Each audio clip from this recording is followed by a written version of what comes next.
Saludos y gracias por permitirnos llegar a sus hogares a través de su programa Verdades al Aire.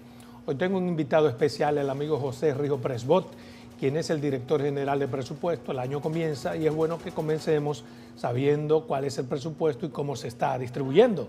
Y qué persona más indicada, qué mejor persona que el director general de presupuesto. Bienvenido a este programa.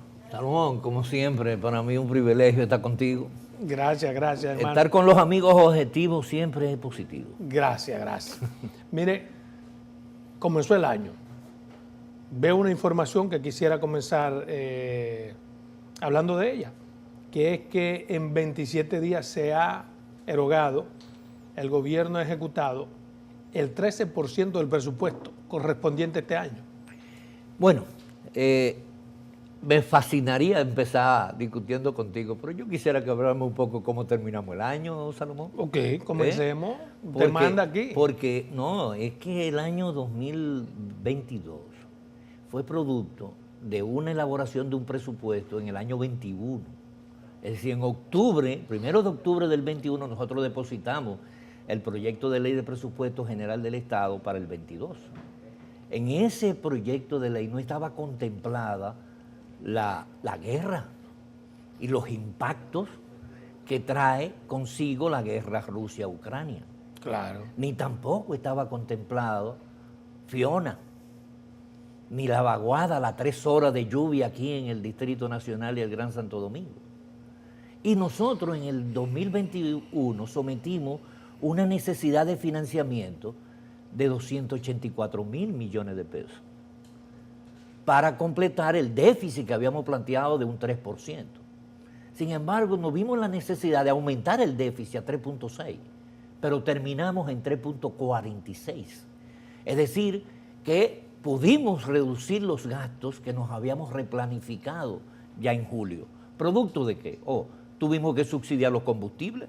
Desde marzo, usted y toda la población dominicana no sufre el asalto de la semana, de los viernes, del terror, como lo denominaban, sino pasamos prácticamente un año subsidiando el combustible para que no le llegara más cara a la gente. Lo que hubo fue, a ver si entiendo, un cambio de la ejecución del presupuesto. Claro. O sea, la gente, quienes quieren distorsionar, dicen, no, que no se ejecutó todo el presupuesto en gastos públicos, pero se ejecutó en otras cosas que eran prioritarias en ese momento. 35,000 millones de pesos del subsidio de los combustibles. Eso impidió que la inflación se colocara por encima del 18% y terminamos con el 7.88% de inflación. El cuarto país de toda Latinoamérica con menor inflación. Pero no solamente eso, tuvimos que disponer de 45,000 millones de pesos adicionales para el subsidio eléctrico, porque tú recuerdas que se tomó la medida de fijar la tasa de la tarifa eléctrica. Y eso hubo que compensarlo por el incremento excesivo que tuvo el precio del barril de petróleo. Yo no entiendo cómo a pesar de todo eso hubo cuartos sin ejecutar. No hubo dinero, espérate, pero que ahí viene la inteligencia del manejo eficiente de los recursos públicos. Porque nosotros incorporamos más de 125,000 millones de pesos fuera de presupuesto. Sin embargo, cuando el nivel de financiamiento que requerimos fueron 274,000 millones de pesos, menos de lo que pedimos originalmente. Incrementamos el déficit, pero no incrementamos la necesidad de financiamiento por los ahorros internos, por un mayor nivel de crecimiento de los ingresos. Originalmente habíamos planificado unos 851,000 millones y terminamos con 955,000 millones de pesos de ingresos. Yo digo que no hubo dinero sin ejecutar. No. Por ejemplo, la partida que se les asignaron a la Junta Central Electoral y a otras dependencias que de repente... Pero esos son gastos. Sí, esos son gastos ejecutados durante el año. Lo que pasa es una cosa. Pero no estaban presupuestados como tal, porque la Junta tenía su propio presupuesto. Cuando tú elaboras el presupuesto, tú tienes la facultad al cerrar el año, si tú tienes una disponibilidad, ponerlo a disposición de aquellas instituciones que requerían más fondos. Por ejemplo, ¿cuál es el presupuesto que sometió la Junta Central Electoral para este año 2023? Pues cerca de 17,000 millones de pesos. Sí. La realidad no nos permite asignarle los 17,000 millones de pesos. ¿Por qué? porque tenemos una restricción, tenemos un presupuesto muy restringido. Por ejemplo... ¿Y quién determina esa realidad? La situación macroeconómica, la inflación... Pero al criterio de quién, de ustedes. Lo digo por ejemplo, y perdóneme, porque la realidad determinó que el presupuesto iba a ser 10.000 millones menos que lo que la Junta pensaba que le tocaba. 7.000 millones menos. Pero de repente se reúnen con el presidente dice, bueno, está bien, le voy a dar 5.000 más. Tengo una disponibilidad ¿qué cambió? Hay una realidad. Tengo una disponibilidad de 2.500 millones ¿Cómo cambia esa que realidad? van a quedar disponibles, porque son recursos que quedan disponibles para ser utilizados en el año siguiente. En el año 20... Pero eso pudo haberse establecido en el presupuesto normal, de forma tal que los señores de la Junta no tengan que ir donde el presidente a pedir. Si hubiésemos organizado eso, ¿qué pasa con el presupuesto del año 2023? Sometido en octubre, ¿no? Para este año, aquí venimos entonces mirando la realidad y las restricciones que tiene el presupuesto general del Estado. Tú tienes, por ejemplo, que por ingreso de impuestos internos, desde la Dirección General de Impuestos Internos y la Dirección General de Aduana, una estimación de 980.000 millones de pesos. Ahora, ¿qué gastos son imprescindibles resolver? 4% de educación, 275.000 millones de pesos. Pago de intereses de las deudas que hemos venido arrastrando desde años, 225.000 millones. ¿Cuánto van? A mucho. 500, no sé contar hasta van ahí. 500.000 millones de pesos, ¿no? Sí. De subsidio eléctrico para los combustibles, para las pensiones que se han incrementado enormemente, representa 200.000 millones de pesos. Ya van 700.000. Para la salud, 137.000 millones de pesos, 837.000. Para el pago de la deuda arrastrada de años anteriores, 155.000. Se nos fue todo el dinero de los impuestos. No le hemos dado un centavo a ninguno de los poderes del Estado, ni al presidente, pero todo ni eso se hizo Agricultura. endeudando el país. Entonces, cogieron todos los préstamos del mundo más 20 préstamos. Hay necesidad, porque paramos el país. No, claro. Es decir, yo te estoy diciendo, lo que tú y yo y todos nosotros pagamos de impuestos se van en esos 5 renglones. ¿Qué hacemos? ¿Paramos el país? ¿Lo cerramos? No, entonces tenemos que buscar dinero prestado. Sí. ¿Cuánto necesitamos este año? 363.000 millones de pesos. Ahora, ¿qué pasa con el endeudamiento? Que hay una equivocación, hay tan mala lectura de lo que es el endeudamiento. Por ejemplo, para poder cubrir el presupuesto, te digo, para darle a todo lo demás y hacer las inversiones, necesitamos 363.000 millones de pesos prestados. Eso está contenido en la ley de presupuesto de este año. Ese monto, entonces, lo autoriza la ley de presupuesto, pero luego tiene que mandarse al Congreso una ley que autorice hacer la emisión de bonos, porque tú no puedes hacer una emisión de bonos por un año, porque la ley de presupuesto es anual.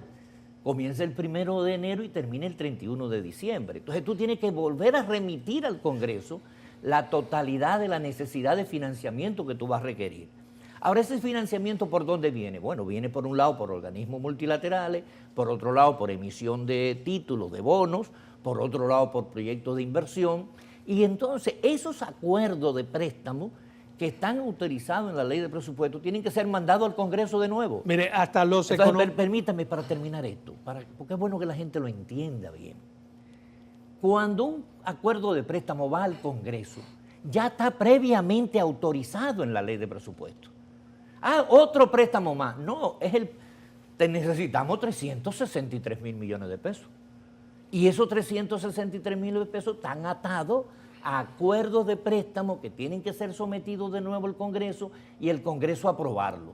Cuando el Congreso no se puede hacer un acuerdo de préstamo, digamos, de manera global, de forma tal que no dé la impresión de que cada mes el gobierno necesita más recursos. No, porque son condicionamientos diferentes. Perfecto. Si tú tienes un proyecto de inversión para desarrollar todo un acueducto múltiple como el de San Pedro de Macorís, eso es un acuerdo de préstamo. Pero yo me refiero a que, como se sabe en qué se va a distribuir todo el dinero que se busque prestado, se busca una sola partida y se distribuye de la forma que hay que hacerlo. Tú no tienes acceso a esa sola partida, porque si tú me dijeras que son 10 mil millones de pesos, pero estamos hablando de 363 mil. Yo vuelvo a lo de la Junta, porque es importante lo que usted ha dicho. Se gastó el presupuesto, pero ustedes proyectan también que se supone que pudieron haber proyectado darle esos 2 mil millones que el presidente le dio a la Junta en su presupuesto, porque da la impresión de que el presidente es un perdonavida y que los señores de la Junta fueron allí a mendigar. Políticamente podría hasta capitalizarse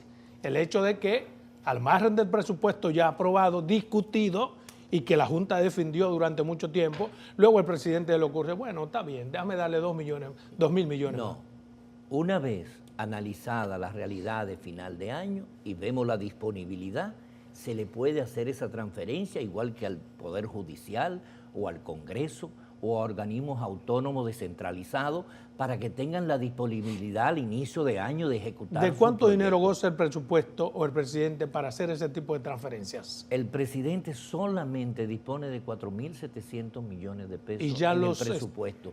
Y eso es para proyectos de inversión. Ahora, en la ley de presupuesto se pone un artículo que establece que al cierre del año el Poder Ejecutivo, a través del Ministerio de Hacienda, hará los ajustes necesarios entre apropiaciones y fuentes.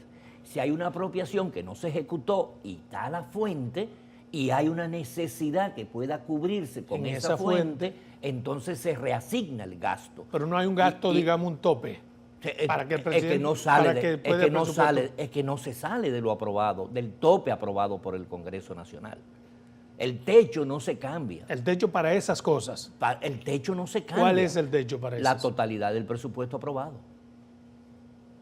Entonces, ¿se puede cambiar el presupuesto? Al final, al cerrar el año, tú tienes la facultad legal que lo autoriza el Congreso, porque el dueño del presupuesto no es el Poder Ejecutivo, es el Congreso, porque el Congreso es el que autoriza. Eso es en teoría. En realidad es otra cosa. Pero bien, vámonos a la primera pausa comercial porque no me contestó mi primera pregunta. No, si ciertamente el vamos gobierno por parte, en 27 días ha ejecutado el 13% del presupuesto para este año.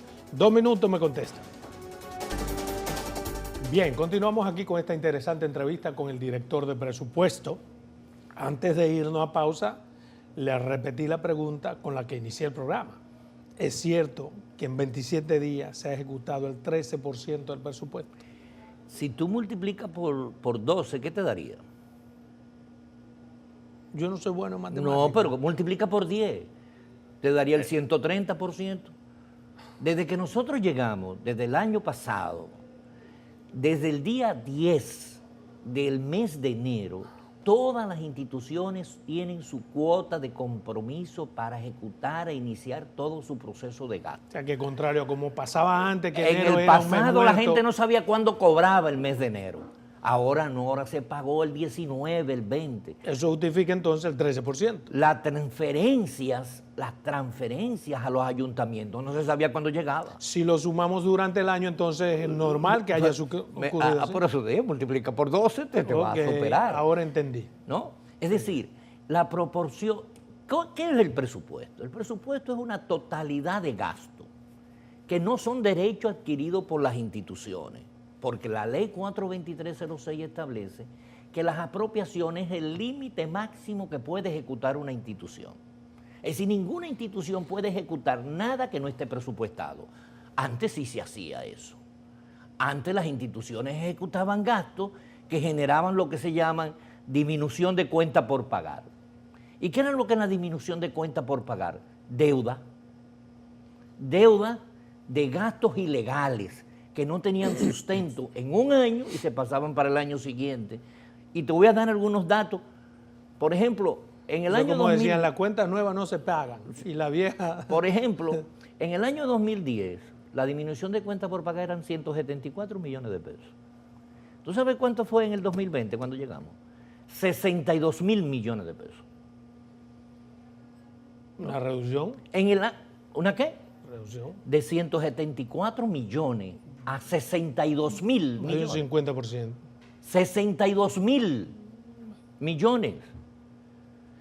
En el año 2017 se hizo un decreto, el 1517, para eliminar esa esas deudas administrativas, es decir, ejecución de gastos sin tener cuota para comprometer ni certificación de apropiación. Aquel que no llena los procesos no ejecuta, tiene que cumplir el debido proceso. Lo primero es que si se va a hacer una licitación, esa licitación tiene que ponerse en el portal de compra, pero al portal de compra lee con el Sistema de Información de Gestión Financiera de Presupuesto, del SIGEF. Y automáticamente los recursos para esa licitación ya están reservados y van a tesorería también, de forma tal que el que gana, el oferente que gana, tiene la seguridad de que durante el año le van a pagar. Es decir, si ejecuta el 50%, ese fondo, 50%, están reservados. No se pasa una deuda para el año siguiente. Por ejemplo, los 3.000 millones para el fideicomiso Pedernales no estaban en el presupuesto.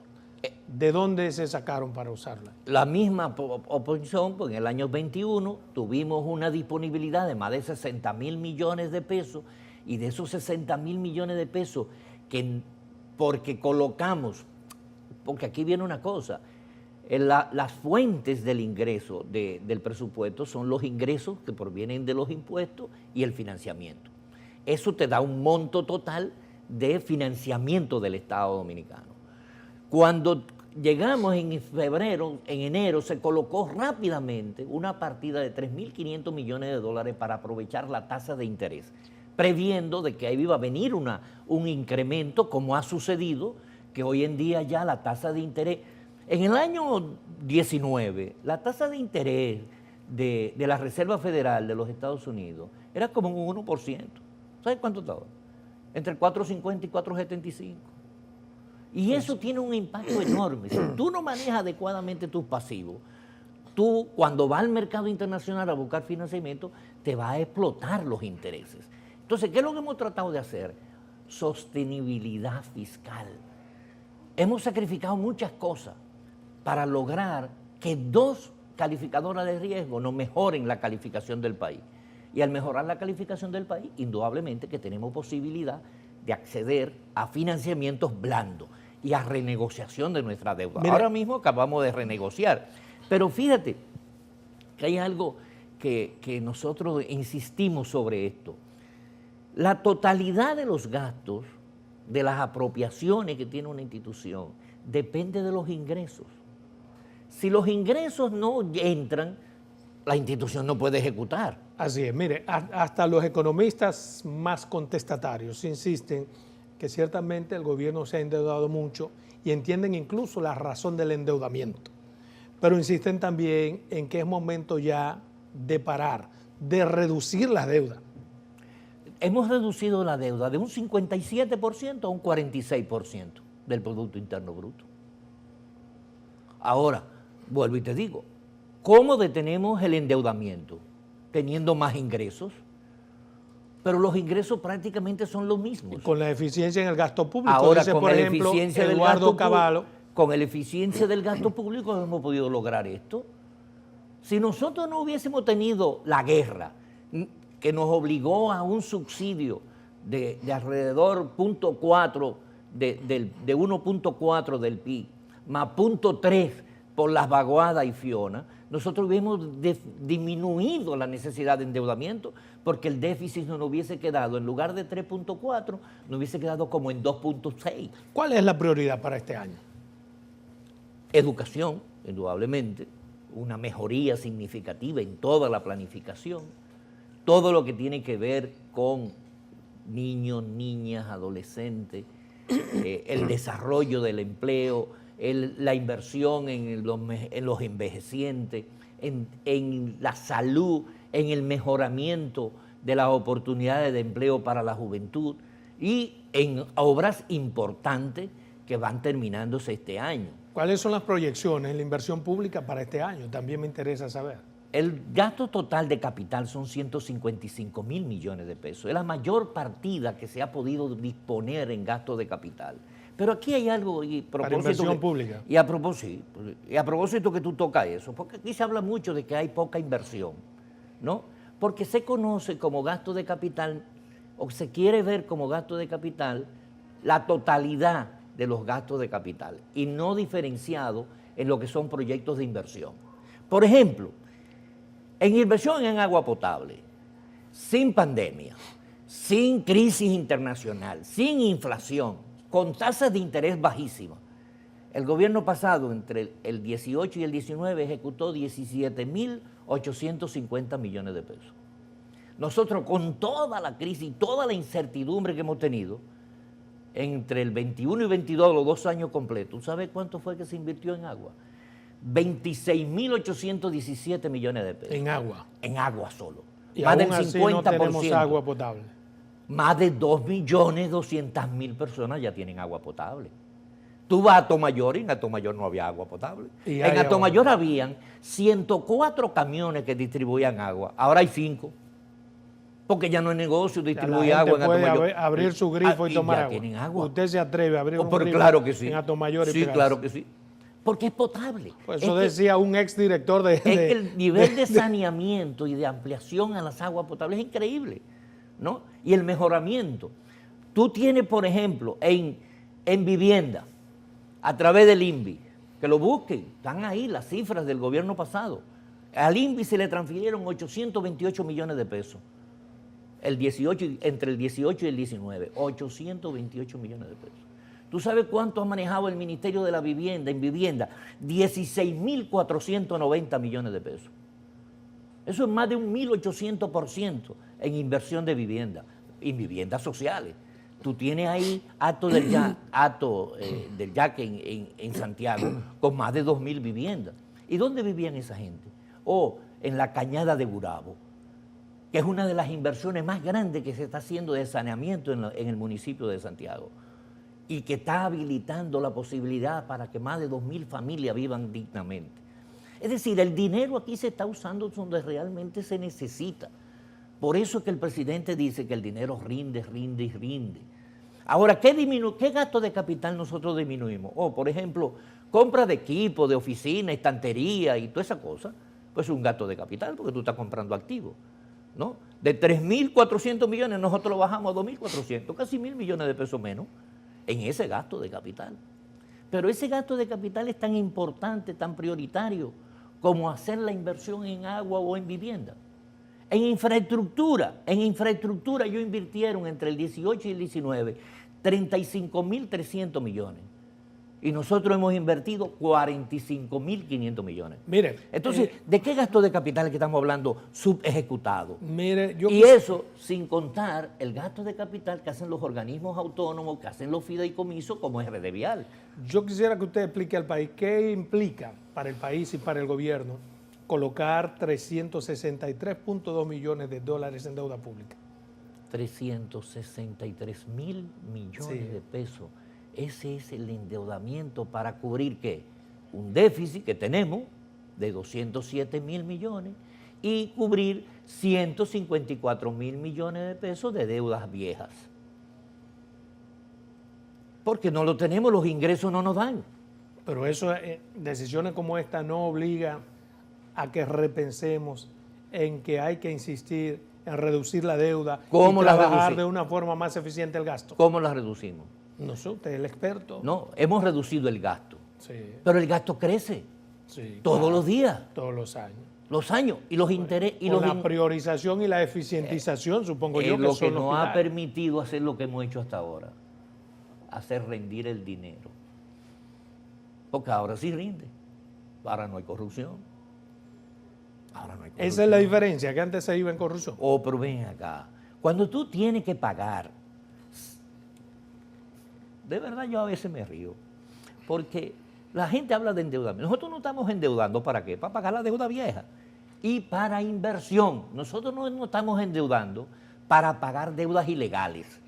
Nosotros no nos estamos endeudando para que una compañía como Domedical, que no transó nunca en el portal transaccional de compra, se le haya pagado entre el mes de mayo y de julio 2.400 millones de pesos. Porque eso no se genera aquí. Porque el funcionario que hace eso tiene que pagarlo con su patrimonio. Es ahí la diferencia. Esos 204.000 millones de pesos están distribuidos por todo el país. La gente, yo pongo ejemplo de un pueblo como Atomayor, ¿no? Sí. Atomayor. Tú tienes en Atomayor la carretera que la empezó, lo primero fue con Hipólito, la carretera Atomayor, el puerto para Sabana Grande de Boyá. ¿No? Esa carretera, ve a ver cómo está. La de Sabana de la Mar, Atomayor Sabana de la Mar, que tenía años, tú lo sabes. Tenemos que irnos a una pausa. Pero espérate, déjame terminar con Atomayor. La Universidad Autónoma de Santo Domingo. Todos los puentes. Ya Atomayor no se inunda. Cuando cayó una llovinita, vino Fiona y no se inundó. Tenemos que irnos a una pausa. Cuando regresemos, usted puede continuar ahí mismo y me contestará también qué le parece la advertencia del Banco Mundial de que este año llegaremos al borde de la recesión. Y nosotros estamos haciendo planes y proyectos y como que no se ha pensado en eso. 2 minutos.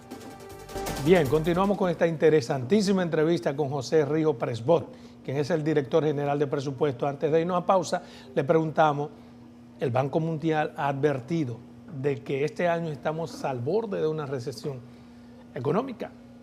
Y todo eso que usted proyecta, me gustaría saber si lo hacen tomando en cuenta esas advertencias. Mira, si hay algo que prevalece dentro de toda la política económica del gobierno, es la sinceridad, es la transparencia.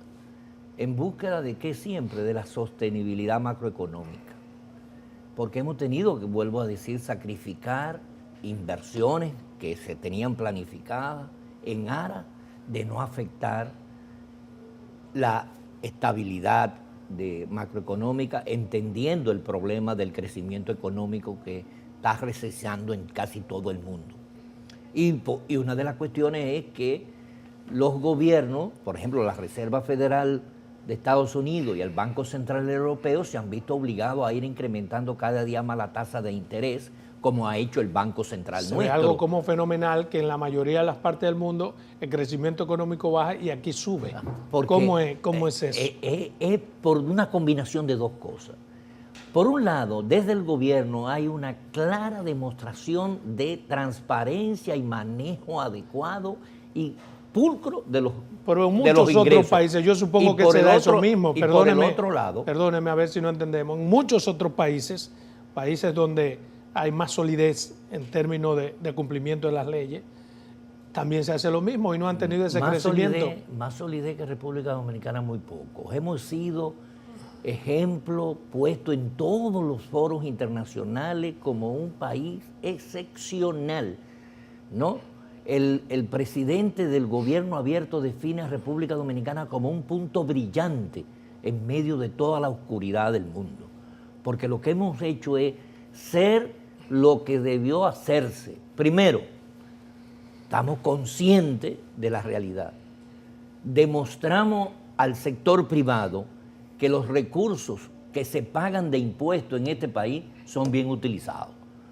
Al contribuyente darle esa seguridad de que sus recursos no se los van a robar, el contribuyente se anima a pagar. Por eso los ingresos crecieron por encima de lo que habíamos estimado el año pasado. Pero ¿qué importancia han tenido esas advertencias que yo le pregunté? Es que vuelvo y te digo, al darle la seguridad al sector privado se convierte en motor conjuntamente con el sector público de todo el crecimiento de la economía. Por eso se contrató más de 4.000 millones de dólares ahora en Fitur, donde usted tuvo ese privilegio de asistir, ¿no? Sí, estuvimos por ahí. Y usted vio la proyección que tiene República Dominicana. Más de 7 millones de extranjeros vinieron el año pasado de turismo en República Dominicana. A pesar de eso, nosotros estamos demostrando que somos un país respetuoso de la norma. Aquí era nada. Y todo. Pero hay algo que yo no entiendo. Si se vaticina un crecimiento casi cero para Estados Unidos y Europa, y cuando Estados Unidos le da una gripe, aquí da una pulmonía, en todos los sentidos. ¿Cómo es posible que nosotros tengamos un gran crecimiento si Estados Unidos lo va a tener casi cero y Europa también? Vamos a crecer el 4.9. Eso te y indica en Estados Unidos casi cero. Eso te va a indicar explíquemelo bien. Eso te indica a ti la capacidad de resiliencia que tiene la República Dominicana. Pero ¿y por qué la República Dominicana nada más? ¿Por qué esa misma capacidad con técnicos importantes en el mundo. No lo tiene otro país de Europa y Estados Unidos. Vuelvo y te digo, que advierten la crecimiento gente cero. tiene confianza en el presidente. Y el sector privado es un aliado fundamental No habrá para otra el razón, desarrollo además de de esa. un país. O el manejo pulcro de la finanza pública, el equilibrio. Nosotros podríamos aumentar, la gente cae que se necesita más gasto de capital, está bien. Vamos a aumentar 68.000 millones de pesos más en gasto de capital. Ah, pero eso es un 1% más del PIB. Eso significa un 1% más de deuda. Eso significa tener que buscar 68.000 millones de pesos más prestados. Eso es lo que quiere la gente. Usted me dice que hay que disminuir la deuda, pero me dicen que hay que aumentar la inversión. Para yo aumentar la inversión necesito más recursos. Y si aumento la inversión sin tener los recursos por el producto de lo que pagan los contribuyentes, tengo necesidad de aumentar la deuda. Este es el dilema. Es decir, el problema es que nosotros crecimos en un momento en que la inversión pública fue muy reducida por razones entendibles que ya usted exponía. Que no es verdad lo de inversión pública reducida. La tendencia que tenía la inversión pública de este país, yo te la voy a decir, en el año 2018 fue de un 15.3%, en el año 2019 un 13.8% y en el 2020 un 11.4%. La tendencia que venía el gobierno anterior era ir reduciendo la inversión pública, porque si tú no aumentas los ingresos, el gasto fijo te come los ingresos. ¿Cuál es el gasto fijo? 275.000 millones de pesos del gasto de educación solo, 225.000 de intereses. Ya se te fue la mitad del dinero que tú vas a recaudar. Para lo demás, tú necesitas financiamiento. Entonces, para que el financiamiento vaya adecuadamente donde tiene que ir, tú tienes que racionalizar y eficientizar el gasto. Y eso es lo que nosotros hemos hecho, mi querido amigo. Por más que se quiera, la República Dominicana, nosotros terminamos con un 13.4, es decir, superior al que ellos tenían sin pandemia, porque vuelvo a decir, es muy bueno comparar un mundo como estaba el 18 y el 19, sin guerra, sin inflación. Oye, la inflación era de 1. Para tú guardar dinero en un banco suizo, tú tenías que pagar el 1%. Entonces pagamos 67.000 millones en deuda. ¿Cuándo? El año pasado. ¿El año pasado? Sí. No, pagamos 118.000. Sí. ¿Eso justifica de alguna forma las declaraciones de Jochi Vicente? De que habíamos bajado en el PIB. Claro, bajamos el 46% nuestra Pero los deuda. economistas entienden que se trató de una burla. No, el problema es que los economistas, todos nosotros, los que hablamos, son teóricos del carajo cuando estamos afuera, ¿no? Y de adentro entonces sí justificamos una cosa, ¿verdad? Pero la realidad, mi querido amigo, es que... O sea, que usted ratifica lo que dijo Jochi, que ha bajado el PIB. Totalmente, a 46. Fíjate una cosa, ¿cómo llegamos al poder? 16 de agosto del año 2020. ¿Cómo estaba el mundo? Pero bajó el PIB o el coeficiente de la deuda. Pero ¿cómo? Yo lo que quiero que quede claro es... No, yo lo que te quiero decir es, ¿cómo estaba el mundo? Convulso. Cerrado. Un mundo convulso. No, cerrado. Cerrado. Todos nosotros con una cuestión en la boca que no podíamos ni hablar, ni abrazarnos. ¿Qué pasó en República Dominicana? La voluntad política del presidente de la República para hacer todo el plan de vacunación, ¿no? Y abrir la República Dominicana al turismo. Y ese plan es lo que le ha aperturado a la República Dominicana la oportunidad de crecer. En el 21 fuimos el país que más crecimos, un 12.3% del Producto Interno Bruto. Y eso demostró que lo que realmente reactiva la economía es la confianza, es la seguridad de que tu inversión va a ser respetada, de que tus impuestos van a ser bien utilizados, de que va a haber transparencia, que se le va a indicar a la población en qué se gasta cada peso. Por eso nosotros invitamos Yo insisto, siempre, entonces bajó el PIB y no el coeficiente de la deuda. No, el Producto Interno Bruto crece. El Producto Interno Bruto crece, pero la relación deuda-PIB disminuye. porque hemos disminuido la tasa. Ahora, ¿qué pasa con eso? ¿Cuál es el mayor problema nuestro? No es, porque siempre se habla de la relación deuda-PIB. Para nosotros ese no es el problema. Debería ser un problema ese. No. ¿Por qué? No, porque te da claramente de que todas las calificadoras de riesgo dicen que es sostenible, de que hay una madurez a más largo plazo, se han disminuido las tasas de interés, ¿no? Y la República Dominicana da sostenibilidad a su deuda. El problema nuestro es intereses sobre impuestos. De cada 100 pesos que tú pagas de impuestos, ¿no? 20 pesos se van para el pago de los intereses, solo de los intereses. Entonces, para disminuir eso, nosotros necesitamos tener más ingresos que permitan no tomar prestado. Si pudiéramos calificar el nivel de las recaudaciones, ¿estamos nosotros haciéndolo en un 100% o se necesita fortalecer, digamos, algunos controles que impidan o que obliguen a no tener que hacer lo que indefectiblemente tendremos que hacer, que es una reforma fiscal? Es que a mí me condenaron hace 3 años, ¿lo recuerdas? Sí. Yo creo que fui de los pocos que dije que aquí había que hacer una reforma sí o sí.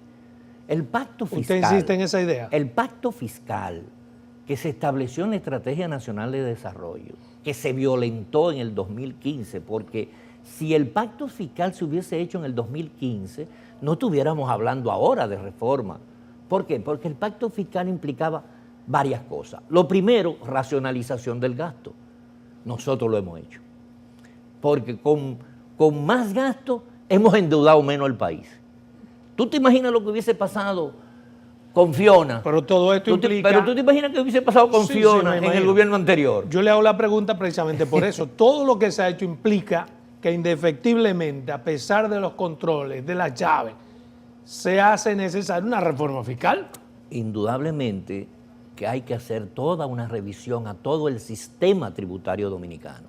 Porque cuando una se revisión habla, o una reforma fiscal, no es lo mismo. Es que cuando se habla de reforma fiscal en este país hay tan mala experiencia, porque todas las reformas, las 5 reformas que hizo el gobierno pasado, fueron parches fiscales.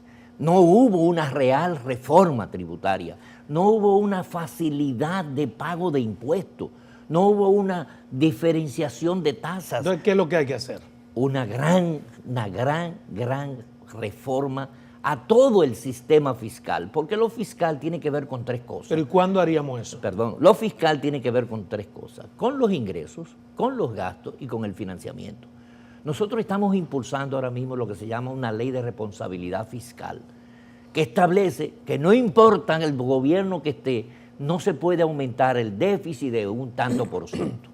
Nosotros ahora mismo hemos mantenido el déficit por debajo del 3%, por encima de todas las incertidumbres que estamos viviendo. Insisto, ¿cuándo se podrá hacer entonces esa gran Indudablemente reforma que fiscal? ahora mismo, con todo este periodo de recesión que se está entablando, con esta inflación importada que tenemos... En un año preelectoral. No es posible hablar ya de reforma fiscal.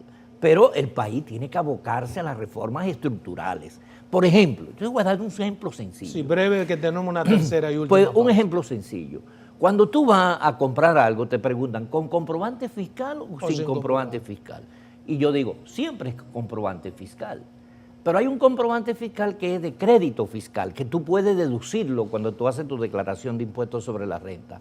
Pero a mí como persona física, el comprobante fiscal de consumidor final no me significa nada, yo no lo puedo deducir.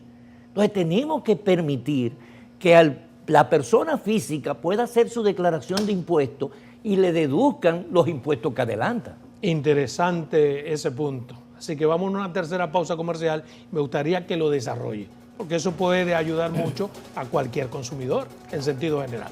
2 minutos. Bien, continuamos en esta interesante entrevista. Explíquenos de nuevo ese punto al que usted se refiere. Mira, en este país, el 88% de las personas físicas no hacen declaración de impuestos sobre la renta. ¿Y por qué no hacen declaración de impuestos sobre la renta? Porque no tienen manera de deducir impuestos adelantados al Estado. No hay beneficio en hacer eso. No hay beneficio. Solamente lo que hacen, lo de educación. Sí. En la educación le devuelven el dinero, Y hay que coger una lucha. pero te lo devuelven, ¿no? Sí. Es decir, eso es un mecanismo de devolución. ¿Qué pasa en los Estados Unidos? Que tú haces tu declaración, todo el mundo tiene que hacer declaración de impuestos sobre la renta, cuánto le ingresa y cuánto gasta. Si ha pagado más impuestos, se le devuelve hasta en efectivo. La gente me devolvieron $4,000, que estoy haciendo mis taxes para que me devuelvan. ¿Por qué razón? Porque lo que le importa a un Estado, al final, es que la gente consuma. ¿Por qué aquí no hacemos eso? Esa es la gran reforma que tenemos que hacer. Es la revisión total de la administración ¿Y es tan tributaria. difícil implementar eso? No, pero se necesita voluntad. ¿O cuál es la contrapartida de a mí que tenga que hacer esa declaración? Bueno, tú estás declarando todos tus ingresos, por lo tanto tú estás pagando impuestos sobre la renta, ¿no? Y aquí le huimos al pago, a transparentar el pago de impuestos sobre la renta. Cuando tú ves de dónde vienen los ingresos, los ingresos vienen el 25% del pago de ITEVI, el 25%. El 21.8% viene de los ingresos. Y los ingresos aquí, si yo estoy exento por 35,000 pesos, hay un salario mínimo exento que es 34,700 pesos, ¿no? En la empresa me pagan 50, pero me ponen como sueldo 34,700 y los otros 13,000 me lo pagan como compensación.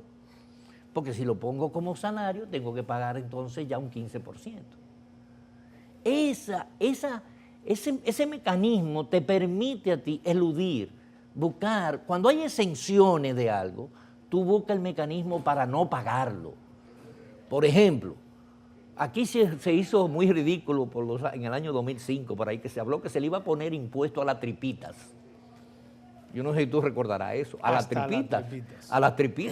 Y tú dices, ¿por qué hay que ponerle impuesto a las tripitas?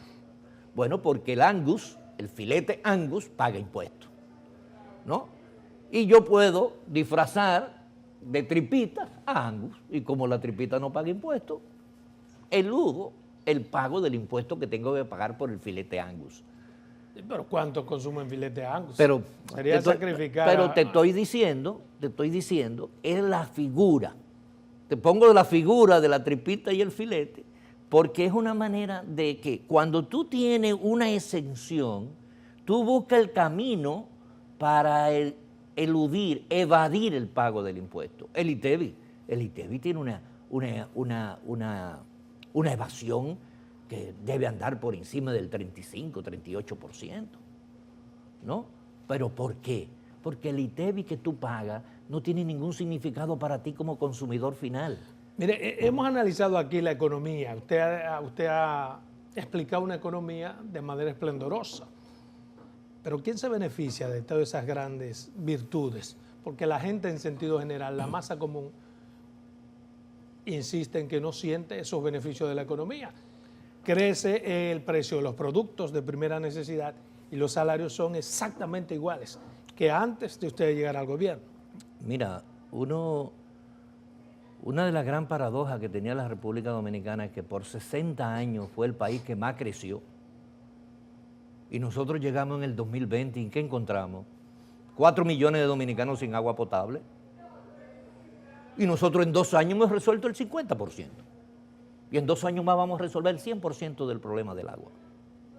Y en 4 más vamos a resolver la totalidad del problema del agua. Agua cuando va a beber agua. En sentido general, no, es que, la gente no percibe el agua, la economía. Óyeme, el agua es vida. ¿Tú no te Claro, recuerdas de sí, eso? Mi papá siempre lo decía. Y tú no lo ves, pero lo sientes. Perfecto. Lo sientes. Y es algo tan importante, pero que desgraciadamente uno se acuerda del agua cuando va a beber agua. Pero mira. Lo que quiero saber, ¿por qué la gente tiene esa sensación de que ese crecimiento económico no le llega? ¿Cuál gente?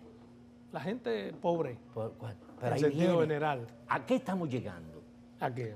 Por los comedores económicos le llegamos a 90,000 raciones diarias de comida. Eso es subsidiado. Yo hablo clase media, por ejemplo, que gana 40,000 pesos y un plátano. ¿Qué? ¿Un plátano qué? Elevado. ¿Pero en qué momento es elevado? En estos momentos. Pero hace 2 meses estaba a 3 pesos antes de Fiona. Es verdad. ¿Y qué pasó en Atomayor? Yo nunca lo he visto. 2.000 tareas de plátano se fueron en Fiona y a otros se le fueron 1.200 tareas. Es que hemos sido afectados por la inclemencia de la naturaleza y a pesar de eso, aquí no hay hambre. Lo dijo la PMA. El Programa Mundial de Alimentos dijo que República Dominicana es el país que más ha disminuido el hambre en todo el país, en toda la región. ¿Por qué? Por los programas sociales que hemos tenido que invertir. Más de 7.000 millones en el plan social, entregando raciones crudas a asociaciones, a iglesias, a grupos comunitarios, en los comedores económicos, Inespre vendiendo un cartón de huevo en 90 pesos. ¿Sabe cuánto cuesta un cartón de huevo en Estados Unidos de 12 huevos? De 12, no un cartón de 12. Te vale 8 o 9 dólares. Bueno, el problema es que dice... La inflación nuestra es la cuarta menor de toda la región, porque es que el mundo fue afectado por la guerra Ucrania y Rusia. Pero puede crecer un país de manera general, perdóneme, y la economía popular de manera general en base a subsidios, porque esa es la realidad. Aquí tenemos muchas cosas subsidiadas, pero el sueldo sigue siendo lo mismo. ¿Hasta cuándo se mantendrán los subsidios? Mi querido amigo, es que la gente piensa que no estamos en una economía de guerra. Es que el mundo está envuelto en una economía de guerra. ¿Cómo explique eso? Nosotros hemos estado en una bonanza, en una tranquilidad tan, óyeme, ¿qué era lo que más afectaba a la gente aquí? El aumento de los combustibles. 275.000 personas dejaron de ir a pobreza monetaria general por el subsidio de los combustibles. Los combustibles siguen elevados. Pero están subsidiados. Contrario, ¿Tú sabes cuánto costó la semana pasada? 722 millones de pesos hubo que buscar. Pero eso es lo que le digo, ese subsidio es una ficción respecto de la realidad, porque nadie puede estar contando con que vivirá eternamente con los asuntos principales subsidiados. Pero nosotros lo tenemos previsto. ¿Sí? En el presupuesto de este año, el subsidio de los combustibles. ¿De los combustibles? Sí, ¿para qué? Para no afectar tu bolsillo. Perfecto. Para que tú toda la semana estés tranquilo. Y el de los alimentos también. Y el de los alimentos también, porque el transporte es afectado. Nosotros subsidiamos más de 1.100 millones de pesos al transporte para que no se incrementara. Porque el transporte de los alimentos encarece el precio de los alimentos. Usted es un técnico, pero no solamente político. Eso, nosotros subsidiamos los fertilizantes, 2.400 millones de pesos para que los fertilizantes lleguen al precio del año 21 a los productores, pero subsidiamos la harina para que el pan siguiera costando lo mismo que en el año 2020. Usted es un técnico, pero es político. Eso significa que político 24/7. 24/7. Porque el hombre es un ser político. ¿Cómo que le llaman politicum? Sí. Eso significa que a partir de esas proyecciones y esa nomenclatura que ustedes han orquestado, está diseñada para que Luis continúe 4 años más. Porque si no, se les cae. Qué rico es hablar contigo. Qué bueno es hablar contigo. Un hombre objetivo. Porque ¿Tú estás claro? No, es que tú me acabas de decir. Yo le pregunto. Tú me acabas de decir pero que a veces la realidad supera la ficción. La política y la honorabilidad y la transparencia del presidente de la República lo hace valorar ahora mismo como un... A partir de todo lo que usted ha dicho, tiene que seguir porque si no se va a caer todo eso. Pero tú te imaginas que se retorne el pasado. No, otro presidente y quizás lo haga mejor. ¿Cuál otro presidente? No sé, la misma corrupción del pasado. No, este pueblo no cae en ese gancho. A volver a lo mismo, componenda de los funcionarios para estar licitando y haciendo ellos negocios. No. En compra y contrataciones no aparece un funcionario de una compañía y el que pone lo sacan. Y eso se demostró. Se ha demostrado. Pero no había precedentes. Si ya tuvimos un Luis que hizo todas esas cosas, significa que el que venga tendrá que seguir ese carril. Ay Dios, la mala maña no se quita. No. No. El que es corrupto y se convirtió en corrupto no deja de ser corrupto. Esa es la realidad. Lo malo es que toda esa corrupción que se proclamó y que se dijo no ha sido castigada a 3 años ya de gobierno. Perdón. Recuerda de que si hay algo que este gobierno tiene es el respeto a la independencia de los poderes del Estado. ¿No? Se nombró a una procuraduría independiente. Que durará 4 años nada más. Independiente para que ejecutara. ¿A quién le decide tomar hacer la justicia, condenar al Poder Judicial. Bueno, con que esa, confiamos que va a ser responsable. con esa intervención suya hemos terminado por hoy, pues ya me ¿Cómo están va a haciendo ser? señas y el tiempo es un ¿Cómo va a dictador. ser, Salomón? Para mí súper interesante, como siempre, compartir con ustedes este espacio. Así que estamos abiertos para que a mitad de año volvamos aquí a analizar lo que ha pasado con la economía. Pero apuesta, un placer, hermano.